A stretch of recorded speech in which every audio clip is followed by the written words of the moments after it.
¿Qué tal, chicos? El día de hoy vamos a seguir con el tema de buenas prácticas en el laboratorio de parasitología. Vamos a tratar de revisar de la manera más general posible la secuencia de trabajo dentro del laboratorio. Las acciones que vamos a revisar el día de hoy son válidas para todas las técnicas de laboratorio que revisaremos la próxima semana.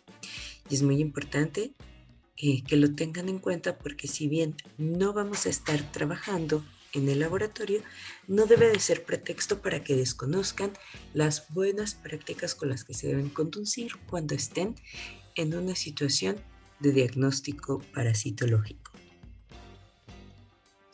Las buenas prácticas son una serie de reglas, procedimientos y acciones, es decir, prácticas, que debemos llevar a cabo en el laboratorio con la finalidad de tener resultados confiables y estar llevando a cabo un trabajo seguro para nosotros mismos. Es decir, eh, en el primero lo importante es no contaminar nuestra muestra. Esto es particularmente importante en el laboratorio de bacteriología, donde las bacterias presentes en el aire, en las superficies, en nuestra piel, pueden contaminar nuestros medios de cultivo y por lo tanto crecer en lugar del patógeno que estamos buscando. Por el contrario, en parasitología esto es muy difícil, dado que las muestras de hecho son ricas en una gran cantidad de bacterias y por lo general no interfieren en el diagnóstico parasitológico.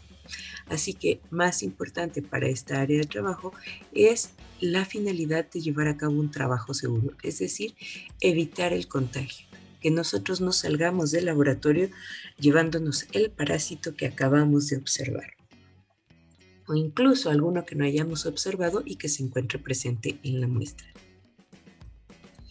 Para esto es muy importante utilizar el equipo de protección personal. El equipo de protección personal en el área de microbiología, llámese bacteriología o parasitología, consta de los siguientes elementos. Una bata, por lo general de algodón, la cual cubre nuestra ropa y nuestra piel, de cuerpo y brazos. Es muy importante que siempre se esté cerrada por el frente, por lo tanto debe de ser de nuestra talla correcta, que de preferencia llegue hasta la rodilla y que las mangas sean largas y lleguen hasta las muñecas. Si es posible que encuentren una bata con las mangas angostas, es decir, ajustadas, mejor aún. No es bueno que una bata nos quede grande, en particular en las mangas, porque entonces van a colgar bastante por debajo de nuestra muñeca y con esta parte de la manga podemos estar derramando contenido de los tubos sin darnos cuenta. Entonces es muy importante que la bata sea de nuestra talla correcta, que sea de algodón y si es de poliéster, que no sea mayoritariamente de poliéster, sino una combinación donde la mayor parte sea algodón. Además de la bata, debemos de obtener también una cofia. Esto es en particular para las personas que tienen el pelo largo eh, o incluso la parte del frente larga que pueda caer sobre los ojos. ¿Por qué? Porque el pelo puede recoger perfectamente pequeñas partículas o gotas que puedan darse o generarse mientras estamos manipulando los líquidos de las muestras o de las soluciones que estamos usando en las técnicas parasitológicas. Entonces, lo ideal es que el pelo también esté cubierto, pero esto es particularmente importante para las personas del pelo largo, quien deben recogerse el cabello y además protegérselo con la cofia. También tenemos los lentes, los cuales van a proteger nuestros ojos. Los ojos tienen mucosas, la parte interna del párpado tiene mucosa y por lo tanto es susceptible a ser contagiada por microorganismos y afectada. Entonces, cualquier gotita, que igual como puede llegar al pelo, también puede entrar en contacto con nuestros ojos. Es importante y necesario que utilicemos unos lentes de protección. Estos los pueden comprar en cualquier ferretería, realmente no son caros, pero sí es muy importante que los utilicemos. Los cubrebocas de tela. Bueno, perdón, los cubrebocas en general. Esta parte del equipo de protección personal es muy importante porque cubre las mucosas de nuestra nariz y nuestra boca. Esto evita que cualquier bacteria o parásito que se encuentre presente en nuestra muestra no pueda infectarnos por estas mucosas. Entonces siempre debemos de tenerlo puesto y siempre debe cubrir desde la nariz hasta la barbilla. Y finalmente los guantes. Los guantes son necesarios para evitar que las muestras contaminadas entren en contacto con nuestra piel. La piel de nuestras manos suele estar constantemente lastimada, aún en pequeñas heridas que ni siquiera nos damos cuenta que tenemos. Es por eso muy importante que siempre manejemos los guantes. Los guantes nos deben de quedar perfectamente bien ajustados en los dedos, dado que el sobrante de un guante que nos queda grande podría quedarse atorado cuando estamos cerrando tubos y no nos damos cuenta hasta que soltamos el tubo, queremos retirar la mano y nos traemos el tubo, por lo general generando un derrame, lo cual puede ser muy peligroso. Ahora, volviendo a los cubrebocas, estos que están aquí son de material quirúrgico, son los que normalmente estamos acostumbrados a utilizar en el laboratorio y actualmente junto con los lentes o las caretas también, en caso de que no se tengan lentes, son parte del material de protección personal de los trabajadores del laboratorio que ahora forman parte de nuestra vida cotidiana. ¿Por qué? Porque cuando nosotros salimos a la calle o cuando vamos a un lugar que pudiera tener demasiada gente, como el transporte público o una tienda o el mercado o el supermercado, pues estamos frente al riesgo de adquirir coronavirus a través de las gotas que quedan suspendidas en el aire o de las gotas que lanzan las personas al toser o estornudar. Entonces, como precaución, se nos ha indicado a toda la población que utilicemos protección en ojos y sobre todo protección en nariz y boca, que es donde el coronavirus que nos tiene ahorita en casa puede infectar con mayor facilidad. Ahora, las telas quirúrgicas, ¿qué es lo que tienen? Primero están fabricadas con 3 capas de materiales sintéticos que no están tejidos. Esto hace que sus poros sean mucho más pequeños y por lo tanto las gotas contaminadas no puedan pasar tan fácilmente. Además están configuradas de modo que las capas filtrantes estén encajadas en el centro, de manera que esto aumenta la protección. En el caso de los cubrebocas de tela, sí se pueden usar siempre y cuando cumplan con estas condiciones, como fue establecido por la Organización Mundial de la Salud. La capa interna debe de contener un material absorbente como algodón. ¿Para qué? Para que absorba todas las gotitas que nosotros podamos estar expulsando cuando hablamos o cuando estornudamos y tosemos. La capa intermedia debe ser un material no absorbente y que no esté tejido, de preferencia como el polipropileno o incluso una de las telas quirúrgicas que se utilizan para hacer este material. Es muy importante esto porque así las gotas que alcancen a pasar la primera capa interna ya no salen al exterior, evitando el contagio de otras personas, y al mismo tiempo si alguna partícula, gotita infectiva pasa la primera capa exterior, ya no llega tampoco a la capa interna y por lo tanto es más difícil que entre en contacto con nuestras vías respiratorias. Finalmente, la capa exterior debe ser un material no absorbente como poliéster o una mezcla de poliéster. Esto es para repeler cualquier cualquier gotita infectiva que podamos encontrar en nuestro camino. Ahora, si bien este material o un cubrebocas hecho así podría sernos útil en el laboratorio, es muy importante que entendamos que, como ahorita lo estamos usando también en el exterior, el cubrebocas que utilicemos en el exterior no puede ser utilizado dentro del laboratorio. Esto es porque va a ir acarreando todas las partículas contaminantes con las que nos vamos topando en el camino, y no es correcto que nosotros utilicemos ese mismo cubrebocas al interior del laboratorio, pues podríamos estar contaminando nuestros materiales. Entonces, se recomienda tener una bolsita de plástico en la cual podamos colocar el cubrebocas que estamos utilizando en el exterior y dentro del laboratorio utilicemos uno limpio o uno nuevo en caso de que sea un cubrebocas con materiales quirúrgicos.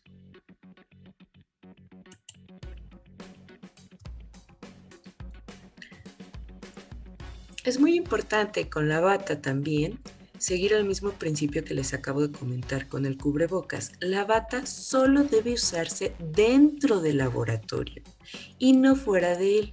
Es muy común entre los estudiantes del área de la salud, sobre todo y a nivel universitario, que parte de su uniforme, además de ser blanco, incluya una bata. Bueno, pues si es parte del uniforme y tienen que andar con ella para todos lados, no utilizar esa misma bata dentro del laboratorio. ¿Por qué? Porque pasa lo mismo que con el cubrebocas. Esta bata se llena de polvo, se llena de restos de alimentos, porque hasta comen con ella y bueno, pues está bien, pues es parte de su uniforme, pero entonces toda esa contaminación se queda impregnada en la bata y la llevamos al interior del laboratorio donde contaminamos nuestra área de trabajo. Entonces, cuando si muchos de ustedes llegan a entrar a la universidad y a utilizar un uniforme como este, deben de contar con una bata adicional, la cual solamente utilicen en el laboratorio de su escuela, ¿sí? Y en cuanto se ensucie, pues a lavarla. Eso es muy importante. Además de estas consideraciones, es muy importante que el área de trabajo se prepare adecuadamente. Debe estar limpia y con todo el instrumental y material y reactivos que se necesiten para para el procesamiento de las muestras. Otra cosa muy importante es que es necesario lavarse las manos. El lavado de manos no va a ser una sola vez.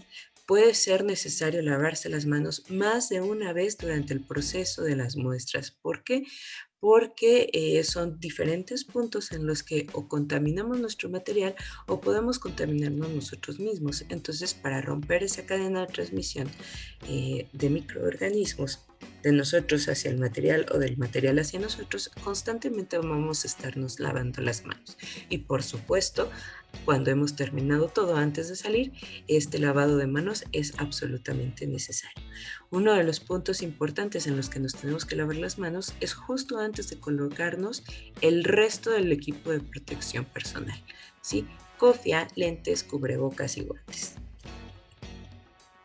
Entonces, es muy importante que una vez lavadas las manos nos coloquemos este material, este equipo de protección personal para cubrir cabello, ojos, nariz y boca. Y finalmente utilizamos los guantes al final. ¿Por qué? Porque los guantes deben de estar manipulando la menor cantidad de tiempo posible otras cosas que no sean el material.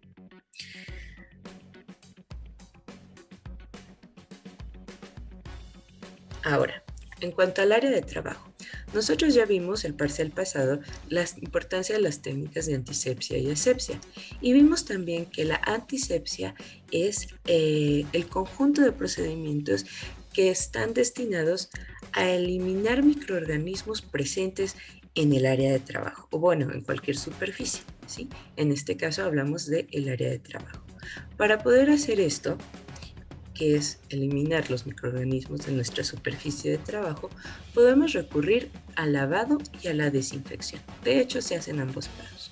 Como ustedes se dieron cuenta, en la tabla de biocidas, nos dimos o fue muy común encontrar que la mayoría de estas soluciones biocidas se inactivaban en presencia de materia orgánica.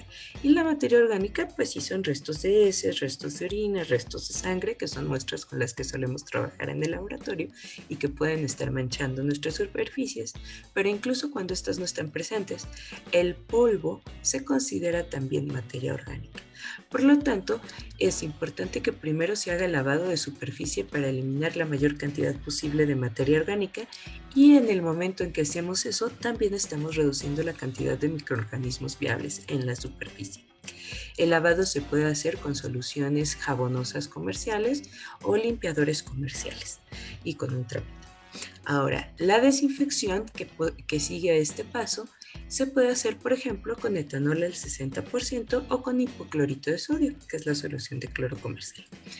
Una vez que hemos lavado y desinfectado nuestra superficie de trabajo, debemos de tratar de hacer técnicas asépticas durante nuestro proceso de la muestra. Esto implica el lavado de manos previo, el uso del equipo de protección personal para no ingresar con los microorganismos que traemos portando en la ropa y en nuestra piel, pero sobre todo no ingresar objetos contaminados.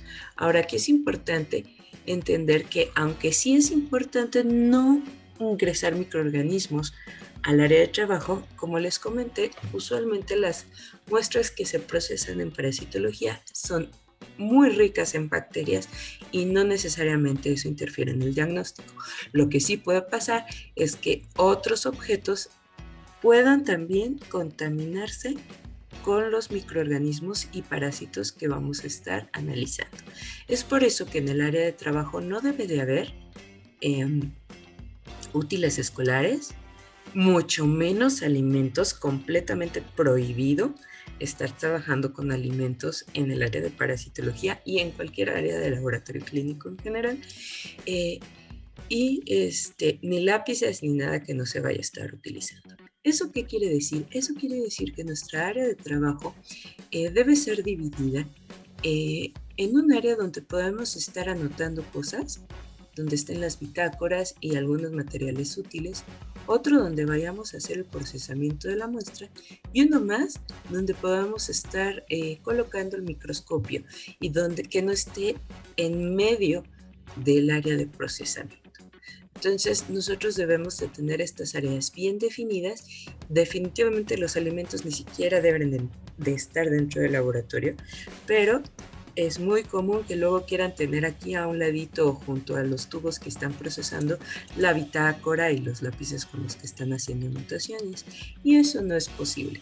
Lo ideal es que una persona o dos estén haciendo los procesos aquí, mientras que otras estén anotando todas las observaciones que quienes están procesando la muestra les indiquen. Después, al terminar y dejar todo limpio, los que estuvieron procesando las muestras pueden copiar las observaciones que anotaron los demás. Igual con la persona que está en el microscopio, no debería de estar anotando, a menos pues que el lápiz que utilice sea perfectamente limpiado después. Hay que aprovechar que en los laboratorios de enseñanza estamos trabajando en equipo y algunas personas pueden dedicarse a anotar y no tienen por qué estar tocando las cosas contaminadas, ¿sí? Como muestras y demás.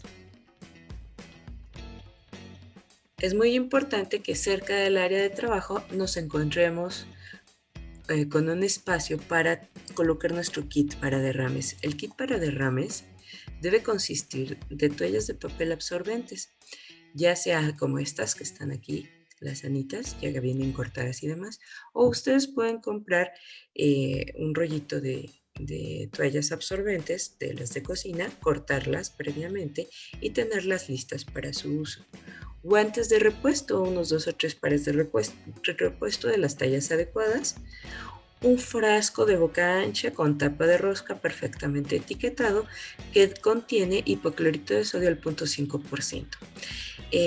El cloro comercial va aproximadamente entre 5 y 6% de hipoclorito de sodio. Ya más de eso ya es sumamente irritante. Entonces, el cloro comercial más o menos viene al 5%, por lo tanto, si lo diluyen 1 a 10, es decir, una parte de hipoclorito de sodio comercial y 9 partes de agua, les va a quedar una solución de hipoclorito de sodio al 5%. Y esto debe ser parte de su kit para derrames. ¿Por qué? Si derramo una muestra mientras estoy trabajando o algunas de las soluciones que están aquí, y sobre todo ya contaminadas o con restos de nuestra muestra, que casi siempre son esas, inmediatamente yo debo de ser capaz de tomar una toallita, colocarle cloro o colocar un poco de cloro sobre la superficie donde se cayó y dejar ahí un poquito, unos minutos para que se inactiven todas las formas parasitarias y bacterias que pueda haber, limpiar perfectamente, secar y tirar en una bolsita que también va a ser parte del kit. Al terminar desecho mis guantes y también los vuelvo a colocar reponiéndolos con uno de los que tenía dentro del kit. Esto es muy importante. Este kit para derrames yo les recomiendo que no solamente lo tengan pensado para parasitología, sino para cualquier área de trabajo, para cualquiera de las materias que estén trabajando. Y si en donde van a presentar su servicio o demás no está incluido, pues ustedes siempre propongan este kit. Sí, es muy importante porque no es adecuado que se derrame, que griten, que vayan corriendo a ver a dónde, que con los guantes sucios vayan y agarren de las toallitas que están para todo el laboratorio, que anden buscando en qué momento preparar el cloro y demás. No, todo debe de estar listo en caso de que suceda un accidente. Claro que debemos de trabajar esperando nunca tener que ocupar el kit, pero en caso de que se requiera, debe de estar listo. Ahora, en el área de trabajo es importante que nosotros establezcamos muy bien un flujo de trabajo para evitar la contaminación cruzada. Para esto es necesario que nosotros pensemos en nuestro espacio de trabajo en 3 secciones.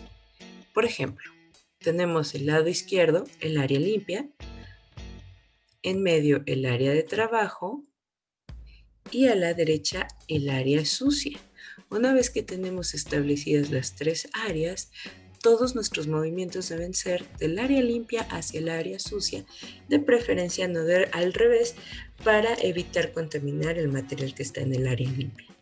A algunas personas se les facilita que el área limpia esté a su derecha, el área de trabajo en medio y el área sucia a la izquierda. Ustedes deben de establecerlo según les sea más natural el movimiento. En el área limpia vamos a tener todos nuestros materiales.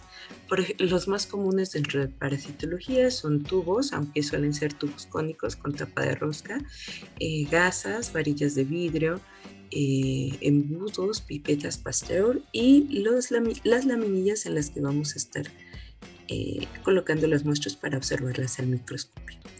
En el área de trabajo, antes de iniciar el área de trabajo es importante que sepan que todos los tubos a utilizar se deben de etiquetar antes de iniciar para no estar manchando nuestro plumón con los guantes sucios que pudieran estar salpicados incluso con pequeñísimas gotas que no se ven con todas las soluciones y restos de la muestra, ¿sí? Entonces todo se etiqueta antes de iniciar y eso nos sirve también para saber en qué muestra vamos, qué trabajo nos falta todavía por hacer.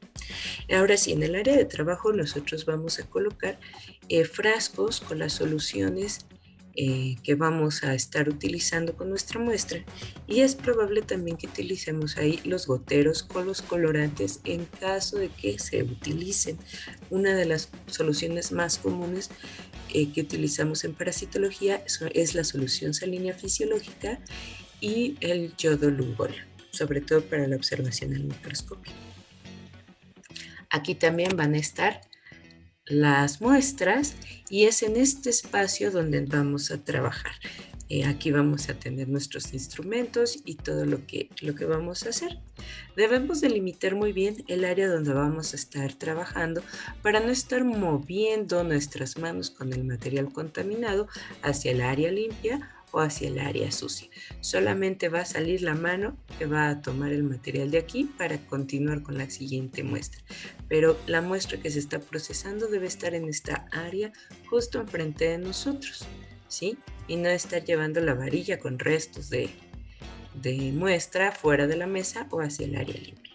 En el área de trabajo, es muy importante, vamos a tener las muestras que se están procesando y siempre un material absorbente para cualquier salpicadura, ¿sí? Siempre, independientemente del kit de derrames que debe de estar por aquí en un área cercana.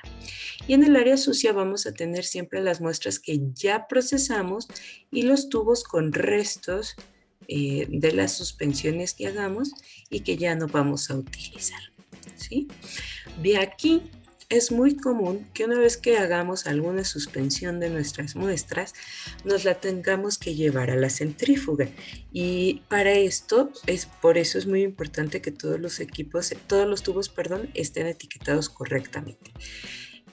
También otra cosa que podemos hacer aquí es preparar las laminillas para su observación en el microscopio.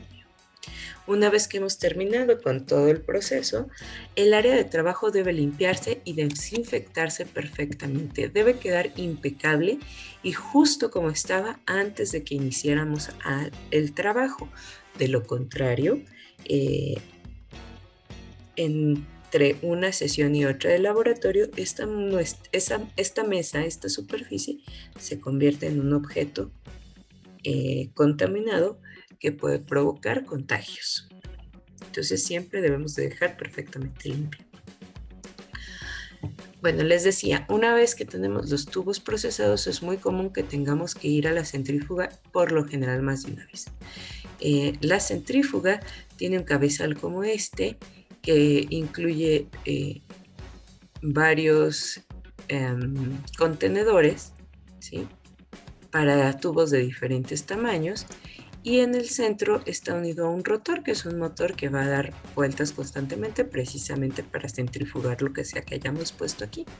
Es muy importante que para poner las muestras tengamos noción de que los tubos no se pueden colocar de esta manera, es decir, a diferentes volúmenes. ¿Por qué? Porque esto tiene un peso distinto y en el momento que se generan las fuerzas centrífugas, esta diferencia de pesos se va a intensificar y entonces el equilibrio de este rotor se va a romper y eso puede dañar severamente el motor al grado de romper los tubos en primer lugar, y si este desequilibrio es muy fuerte o se hace continuamente más de una vez, el mismo motor de la centrífuga se arruina, dejándonos sin instrumento de trabajo. Es muy importante, por lo tanto, que antes de meter a la centrífuga equilibremos perfectamente el volumen de todos los tubos. Si no es posible por cualquier razón, entonces debemos por lo menos ajustar los volúmenes de los tubos que tengan cantidades parecidas y hacer pares de tubos, ¿sí?, para que estén en posiciones contrarias. Eso sí se debe de hacer. Por ejemplo, aquí tenemos un esquema de este cabezal, de este rotor.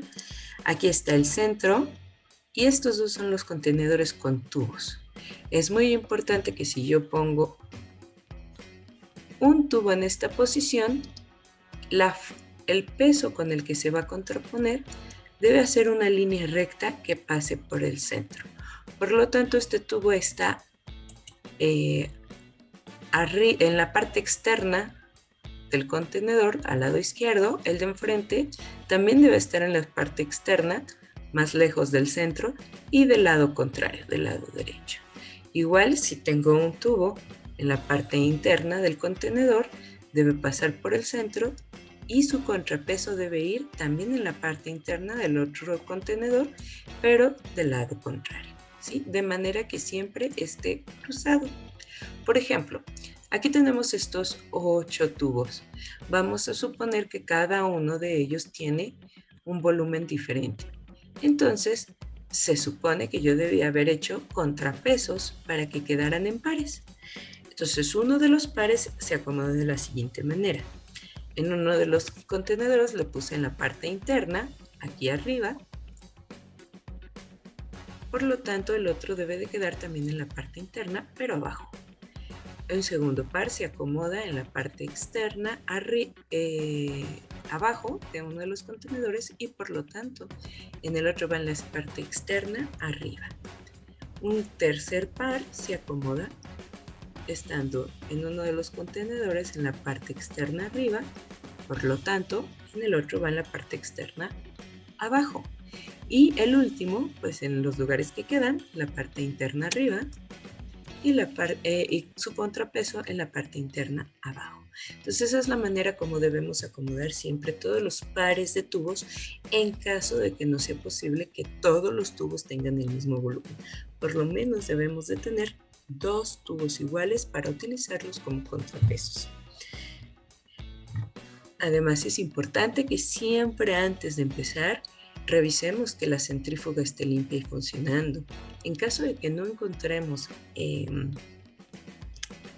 la centrífuga en buenas condiciones, se debe reportar al responsable del laboratorio lo que encontramos antes de iniciar, ¿sí?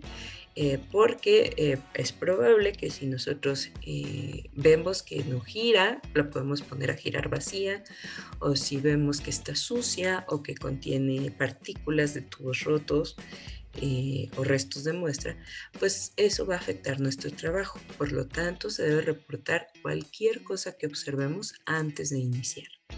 Es muy importante registrar el uso que damos a la bitácora, quién la usa, cuándo la usa, en qué horario. Eso permite tener un control en caso de que empiece a haber inconsistencias en el uso de la centrífuga o en su funcionamiento. Debemos hacer lo que acabamos de ver, equilibrar correctamente los tubos en el rotor, y en caso de que a nosotros nos pase algo, a nosotros se nos rompe el tubo, de repente hizo un ruido raro, vibró demasiado, es muy importante que todos estos eventos se reporten al responsable del laboratorio. Incluso si fue nuestra culpa porque no calibramos bien el tubo, ni modo, es más importante reportarlo, porque de esa manera se pueden tomar medidas y evitar que el daño a la centrífuga sea mayor, ¿sí? Finalmente, al terminar, debemos de limpiar perfectamente la centrífuga. A veces, aunque todo esté bien cerrado, de todos modos la fuerza es tanta que los restos que puedan quedar en la boca del tubo alcanzan a salir y a manchar un poco nuestro contenedor o la parte que está alrededor del rotor dentro de la centrífuga. Entonces, para evitar manchas y contaminaciones crónicas dentro de nuestro equipo, es muy importante después de cada uso limpiar con solución desinfectante. Bueno, con solución jabonosa y luego desinfectante. Y al terminar debemos dejar apagada y desconectada nuestra centrífuga. Esto no aplica para laboratorios donde la centrífuga se está usando todo el día, pero en aquellos donde realmente solo nosotros le vamos a estar dando un uso o el uso que se le dé no es tan continuo, sí es importante dejarla apagada y desconectada. Muy bien. Una vez que hemos visto estas buenas prácticas de laboratorio, es muy importante que ustedes retomen toda la información que les acabo de dar y sean capaces de elaborar documentos con este tipo de información. En equipo, y para esto van a usar su